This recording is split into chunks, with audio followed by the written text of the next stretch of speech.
Hello guys, welcome back my YouTube channel. ఈరోజు మనం బోదికొండ అంటే బొజ్జన్న కొండకు ఇచ్చేయడం జరిగింది. ఇక్కడికి సెంట్రల్ గవర్నమెంట్ అండర్లో ఉన్న ఈ బొజ్జన్న కొండని మనం అనకాపల్లికే ఒక పెద్ద టూరిజం ప్లేస్ ఏది అంటే బొజ్జన్న కొండ, అదే బోదికొండ. అయితే ఇప్పుడు ఆ బొజ్జన్న కొండని మనం చూడడానికి వచ్చాం అనమాట. ఇప్పుడు ఆల్రెడీ లోపలికి ఎంటర్ అయిపోయాం బయట నుంచి లోపలికి, ఎందుకంటే బయటన కెమెరాస్ నాట్ అలౌ అని చెప్పి వాళ్ళు చెప్పడంతో అవి అంటే మొబైల్ అది వీడియో తీయకుండా లోపలికి వచ్చాం. ఎక్కడి నుంచి మనం వీడియో తీసుకుంటూ వెళ్దాం.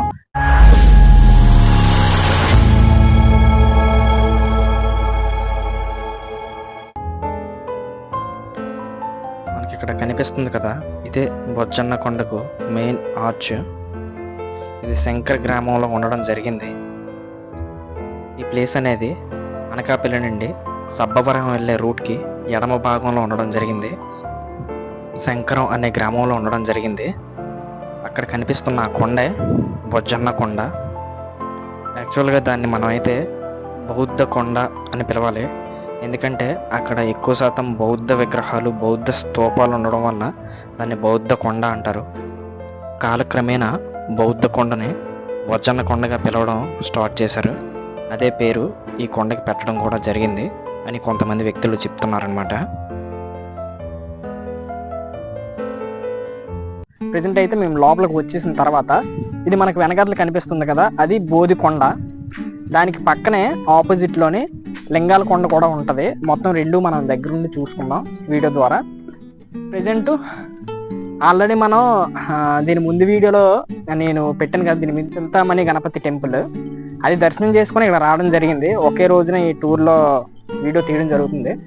సో నెక్స్ట్ బొజ్జన్న కొండకు వచ్చాం. బొజ్జన్న కొండలో ఇది ఒకసారి చూసుకుందాం. పైన అంత క్లారిటీగా మనకు తెలియదు, కాకపోతే మేము చూడడానికి వచ్చాం కాబట్టి సో మేము చూస్తూ అక్కడ ఏవేవి ఉన్నాయో నార్మల్గా తెలిసిన దగ్గరికి ఎక్స్ప్లెయిన్ చేసుకుంటూ వెళ్ళిపోతాం లోనికి. పదండి. ఇక్కడ చూసుకుంటే ఈ తిన్న ఈ దారి గుండా వెళ్ళిపోతే మనకి బొజ్జన్న కొండ అక్కడ పైన కనిపిస్తున్న బౌద్ధ ఆలయానికి మనం వెళ్తాం ఫస్ట్. సో ఫస్ట్ దానికి వెళ్ళిపోయి తర్వాత అక్కడ ఏమున్నాయో చూసుకొని తర్వాత లింగాల కొండకి వెళ్ళి అక్కడ ఎలా ఉందో చూసుకుందాం.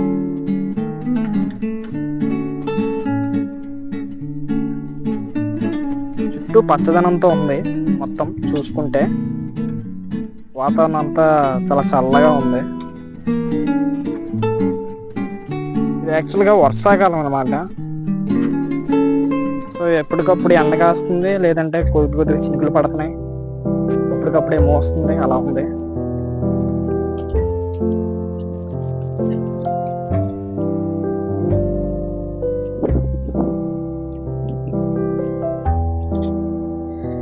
ఇక్కడి నుంచి కొండపైకి మనకైతే మెట్లు ఉండడం జరిగింది.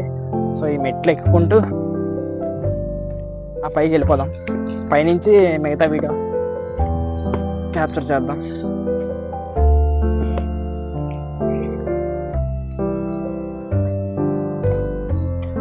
సో ఆల్మోస్ట్ పైకి వస్తాం.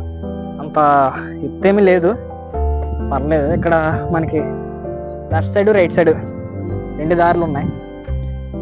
లెఫ్ట్ సైడ్ గుండా వెళ్దాం. పైకి ఎక్కి ఎలా ఉందో ఒకసారి చూసుకుందాం. ఆల్మోస్ట్ వస్తాం పైకి. ఇదన్నమాట ఫ్రంట్ మనకి కింద నుంచి కనిపించింది.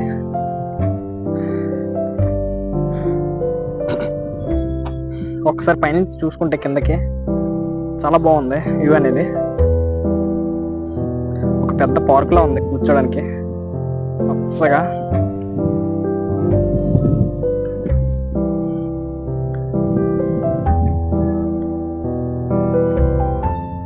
ఇక్కడ మనకు కనిపిస్తున్నాయి కదా గుహల్లాగా, అంటే కిందన ఒకటి పైన ఒకటి. వీటిని ఇక్కడ గుహ ఆలయాలుగా పిలుస్తారనమాట.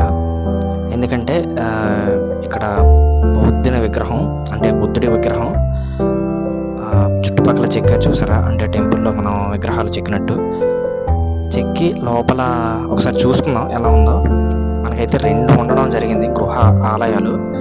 మొదటి దాంట్లోకి వెళ్తున్నాం, కింద నుండి దాంట్లోకి. మనకి ఎదురుగా కనిపించేది బౌద్ధుని స్తూపం. ఈ ప్లేస్ మొత్తం చుట్టూ చూస్తే చాలా చీకటిగా కనిపిస్తుంది, ఎందుకంటే గృహ కాబట్టి.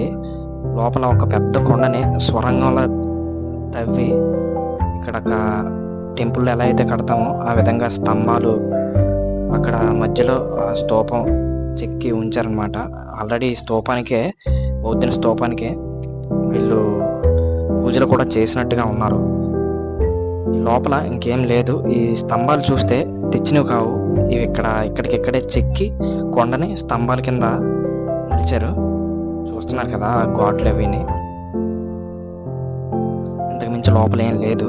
ఆ బౌద్ధుని యొక్క స్తూపంకే ఇక్కడ పూజలు చేసుకుంటారు. గుహలో ఉండడం వల్ల ఇది గుహ ఆలయంగా పిలువబడుతుంది. బయటికి వెళ్ళి మిగతా ఏముందో చూసుకుందాం.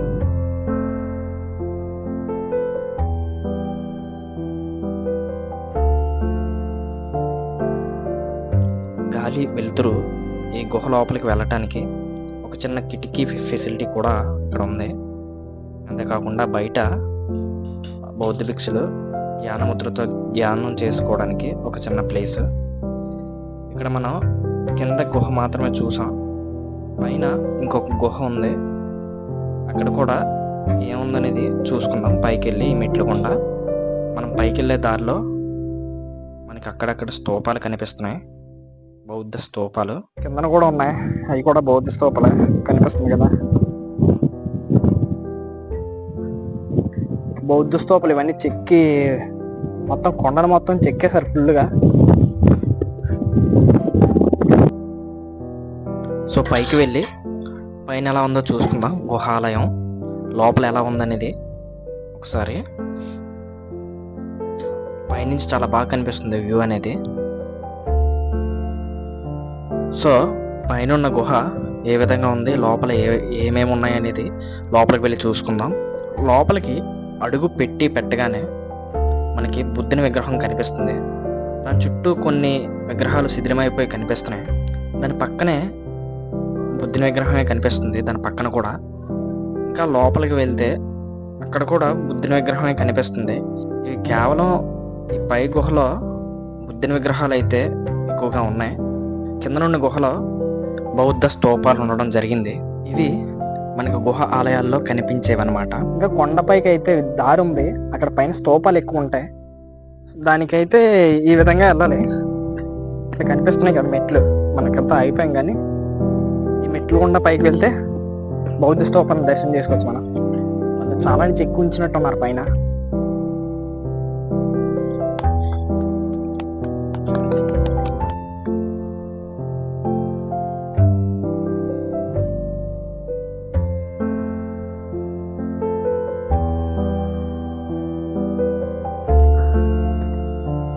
చూడండి బాగుంది.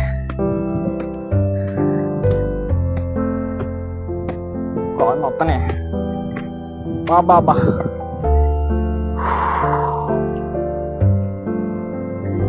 గాయస్, ఇక్కడ చూస్తే ఇటుకలతో ఇల్లు కట్టినట్టు ఉంది. అంటే ప్లాస్టింగ్ చేయకముందు ఇటుకలతో ఎలా ఉంటాయో ఆ విధంగా ఉన్నాయి. ఇవన్నీ స్తూపాలు, బౌద్ధ స్తూపాలు. అంటే పూర్వం బౌద్ధ భిక్షులు ఎక్కువ శాతం ఇక్కడ ఉండేవారని చెప్తున్నారు. కొనుమనాడు అయితే ఇక్కడ బౌద్ధ తీర్థం జరుగుతుంది అనమాట. అంటే చాలా గ్రాండ్ గా జరుగుతుంది కొండ కిందనే. ఆ సమయంలో మన దేశం నుంచే కాకుండా వేరే దేశం వాళ్ళు కూడా బౌద్ధ భిక్షులు ఎవరైతే ఉన్నారో వాళ్ళు వచ్చి దర్శనం చేసుకుంటారంట ఈ ప్లేస్ ని. అంత గొప్ప ప్రాంతం ఇది. సెంట్రల్ గవర్నమెంట్ హ్యాండ్ ఓవర్ లో ఉంది ఇది. వాళ్ళు దీని మెయింటెనెన్స్ అంతా చూసుకుంటారు. ప్రజెంట్ అయితే వర్షం పడి అక్కడికక్కడ గడ్డి మొక్కలు అన్నీ ఎలా పడితే అలా మొలిచి ఉన్నాయి. ఇంకా సరిగా మెయింటెనెన్స్ చేయలేదు. ఇంకా పైకి వెళ్ళి చూద్దాం ఎలా ఉంది ఏంటనేది.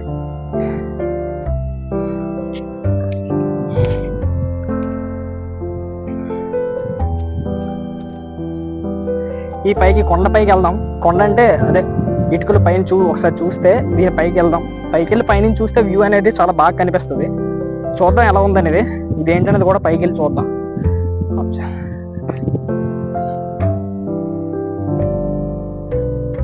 కొద్దిగా ఎక్కడానికి చాలా డేంజర్గా ఉన్నా పర్లే, బాగుంది. మెట్లు అయితే లేవు, ఇలా ఎక్కడమే.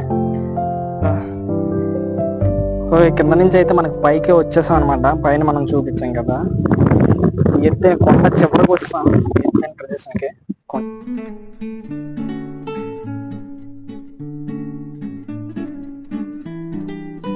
సో పైన ఇంకేం లేదు, ఇదే ఎండింగ్ కొండకి. చుట్టూ చూస్తే పచ్చని పొలాలు చాలా అందంగా కనిపిస్తున్నాయి.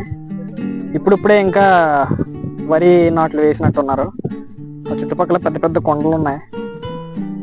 క్వారీలో ఉంది అది కొంచెం చుట్టూ. పైన చాలా ఎండ గట్టిగా కాస్తుంది. అక్కడ చూసుకుంటే బౌద్ధ మండపాలు ఉన్నట్టున్నాయి. అక్కడ చూస్తే కనిపిస్తున్నాయిగా. ఆ కింద కూడా వెళ్ళి చూద్దాం. ఇక్కడ పైనుంచి చూసుకుంటే చాలా బాగా కనిపిస్తుంది వ్యూ అయితే. అంతా అనకాపల్లి రోడ్డు అనమాట. అనకాపల్లి అటువైపు వెళ్ళాలి. దీని పక్కనే లింగాల కొండ అని చెప్పి బౌద్ధ కొండకి పక్కనే లింగాల కొండ ఉంది. చాలా గాలి మాత్రం చాలా చల్లగా గట్టిగా వేస్తుంది. లింగాల కొండ, సారీ, అవన్నీ లింగాలు.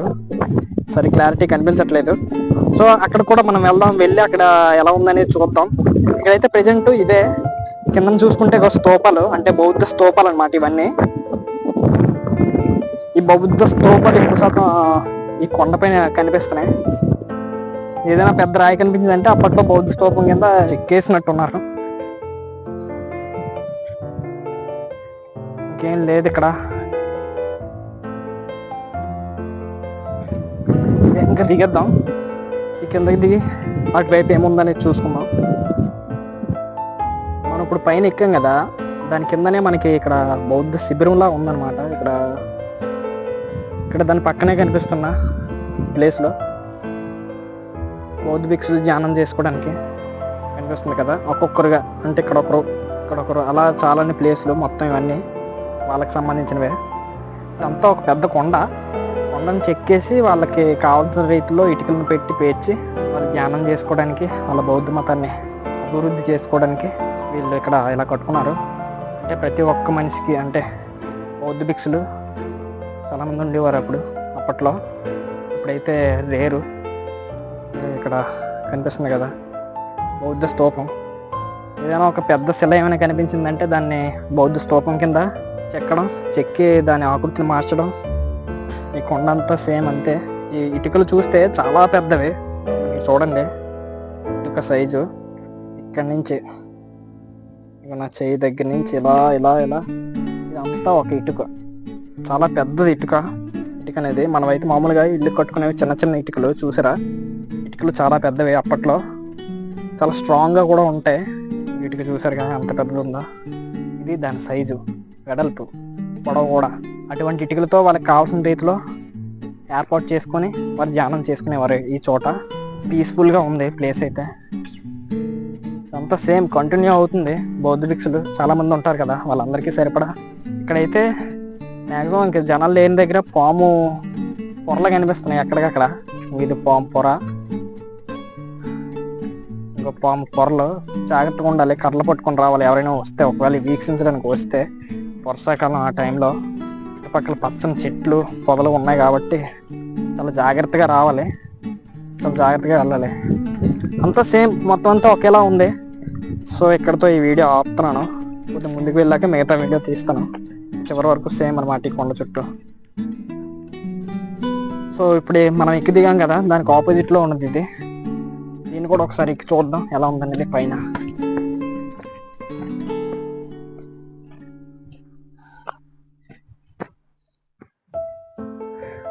మనం ప్రీవియస్ ఎక్కిందే, అక్కడ ఆల్రెడీ కొంతమంది వచ్చారు ఇప్పుడే.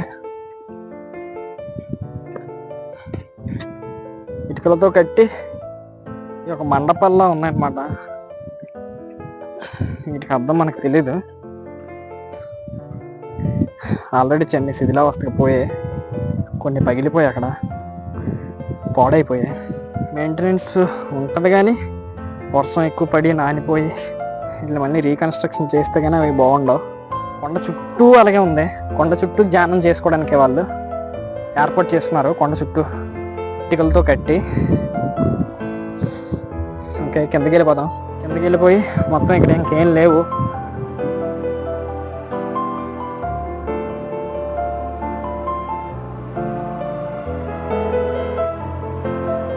మనం వచ్చిన మెట్లు, ఆ కిందన ఆ ప్లేసు మనకి అక్కడ రోడ్డు కనిపిస్తుంది కదా, మళ్ళీ రైట్ సైడ్ అలా కుడివైపు అలా వెళ్తే అక్కడికి మనకి లింగాల కొండకి వెళ్తాం. లింగాల కొండలో లింగాలు కనిపిస్తున్నాయి, అంటే అంత క్లారిటీ లేదు అక్కడ, అది కూడా ఒకసారి చూసుకుందాం. ఇక్కడ ఇంకేం లేదు, కిందకి దిగిపోవడం. మొత్తం చూస్తాం, అన్ని స్తూపాలే ఎక్కడికక్కడ, ఎక్కడ చూసినా రాళ్ళులా కనిపించట్లేదు, అన్ని స్తూపాలే కనిపిస్తున్నాయి. సో మనం బొజ్జనకొండ అంటే బోధికొండ చూడడం జరిగింది. అక్కడ ఏ ఉన్నాయి ఏంటి అనేది కూడా మనం దగ్గరికి వెళ్ళి చూసుకొని అన్ని చేసుకొని వచ్చాం కిందకి. సో నెక్స్ట్ మనకి పైనుంచి చూస్తే లింగాల కొండ అక్కడ కనిపించింది కదా, దానికి ఇవే గుండా వెళ్ళాలి. ఇలా తిన్నగా వెళ్తే మనకి లింగాల కొండకు చేరుకుంటాం. సో ఇప్పుడు అక్కడికి ప్రయాణం అవుదాం. అది చూసుకొని అక్కడ ఏమున్నాయో చూసుకొని దిగిపోయి సేఫ్గా వెళ్ళిపోదాం.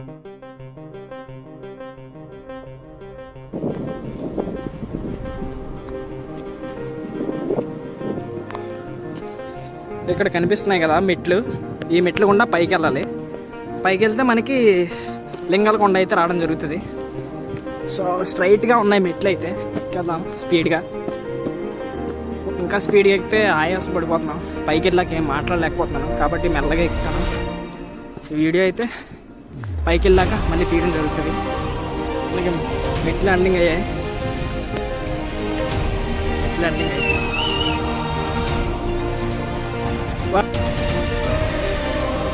ఇదేంటి ఇది, చూడడానికి ఒక గుహలా ఉంది. గుహ అంటే 2 కొండల మధ్యనే, తెలియదు మనకి. ఇటు వెళ్ళిపోతున్నాం, మళ్ళీ ఇటు వెళ్తున్నామో తెలియదు. లింగాన్ని కనిపించట్లేదు కొండ కానీ. Sorry wrong. అటువైపు నుంచి వేరే వాళ్ళు అటు పక్క కనిపించిన మంచి పొలం నుంచి వచ్చే దారి. ఇటు పక్క దారి కనిపిస్తుంది, దేంతో తెలియట్లేదు అంత క్లారిటీగా. చివరికి ఉంది, మూసుకుపోయింది ఇక్కడ తుప్పలతో. దారి ఉంది, లేదు కనిపిస్తున్నాయి. ఫుల్ తుప్పలతో కప్పేసి ఉంది రోడ్డుకి అయితే. దాన్ని దాటి వచ్చాం ఎలాగో కష్టపడి. ఎవరైనా రావాలనుకుంటే వేసవికాలంలో వస్తే మొత్తం క్లియర్గా ఉంటుంది. మొత్తం తుప్పలతో ఇప్పుడైతే కప్పబడి ఉంది. ఇక్కడ కూడా బౌద్ధ స్తూపాలే. మనం లింగాల కొండకు వచ్చామా స్తూపాల కొండకు వచ్చామా అర్థం అవట్లేదు. సో ఇంకా ముందుకు దారి అయితే ఉంది, ఎక్కడా నిరాశ చెందొద్దు, వెళ్ళిపోదాం దూసుకుంటూ. సో ముందుకు పోదాం, అలా ముందుకు సాగుతున్నాం. ఇటు నుంచి ఇటు వెళ్తున్నాం తెలియదు, చాలా దారులు కనిపిస్తున్నాయి మనకి వెళ్తుండగా.